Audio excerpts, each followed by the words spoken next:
I'm going to answer the most searched for questions on the internet about the value proposition canvas. My name's Nick, I'm a business coach. I was lucky enough to work with Alex Osterwalder, the inventor of the value proposition canvas and the author of Value Proposition Design, for 3 years. I've even got a signed copy of the book. And I've gone on to help thousands of people apply the value proposition canvas to their business. The first question is, what is the value proposition canvas? The value proposition canvas is a visual thinking tool.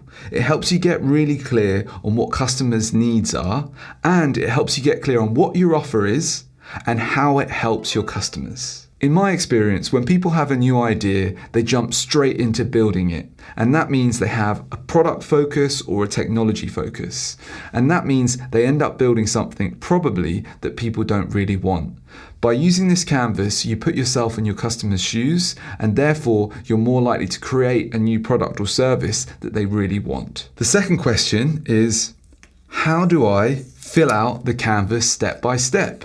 Okay, to get started, what you want to do is print out a nice big value proposition canvas and get yourself some sticky notes and some Sharpies. Then you need to identify the specific type of person that you want to serve. This is your customer profile. Something I like to do is start off by talking about their situation or context. When and where do they realize that they have a problem? Then put yourself in their shoes and answer these 3 questions. 1, what are they trying to get done in their work and in their lives? Try to really write it down in your customer's own words. These are the customer jobs. Next, write down the pains, difficulties, frustrations, and obstacles they're facing right now. Then think about the results, benefits, outcomes, or gains that a customer wants to achieve. At this stage, the customer profile is going to look like a mess of sticky notes, but that's okay, it's part of the process.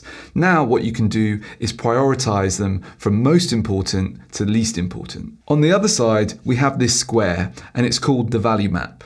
The next step here is to write down what are the products and services that you're going to sell to this type of customer. Gain creators and pain relievers are just features or capabilities that help a customer achieve their desired gains or alleviate their pains. For every gain creator and pain reliever, try to match it to a specific pain or gain. But don't force it. It really needs to be based on what customers really want, and it should be accurate to what your product and service can really do. It's not enough to just fill out a canvas based on your assumptions. You need to go out into the real world and really speak to customers and make sure that what you've got down on here is really true in terms of the customer profile, and that actually they like what the product and service is and how it could really help them. This really sets us up well for the next question.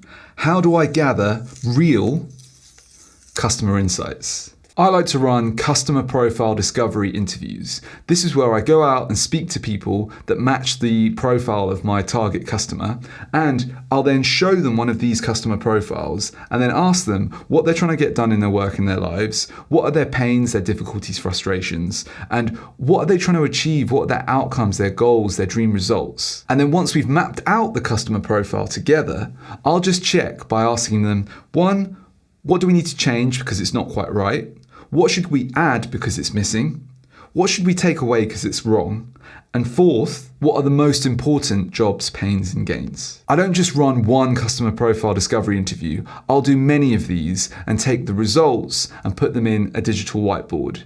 I'll then be able to kind of create a summarized customer profile based off of all those interviews. And that's going to influence what kind of product and service that I build. Question 4 is, do I need both the value proposition canvas and the business model canvas? Yes, I highly recommend that you use the business model canvas with the value proposition canvas and you move between them. I like it when you print out a big business model canvas and then underneath it a big value proposition canvas. It doesn't matter which one you fill out first because you can do them both quickly.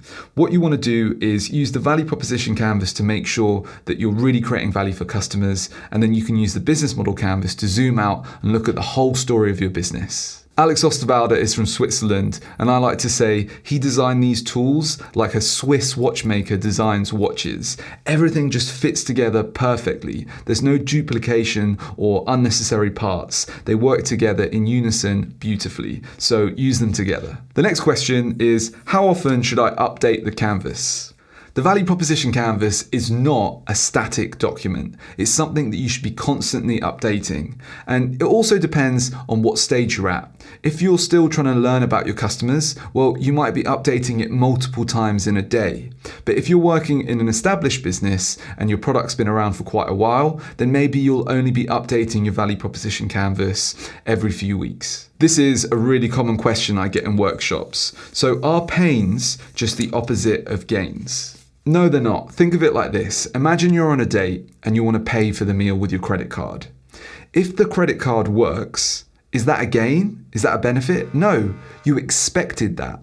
But if you're on a date and you use your credit card and it doesn't work, that's a major pain. So clearly, they're not just opposites. A couple of things can help here. One is be specific in your pains and your gains. If you can use measurements, even better. And the second thing is make sure that you use your customer's language. Often they'll phrase something very much either as a pain or a gain, and that will give you a clue. And the last question is, can you show a completed canvas?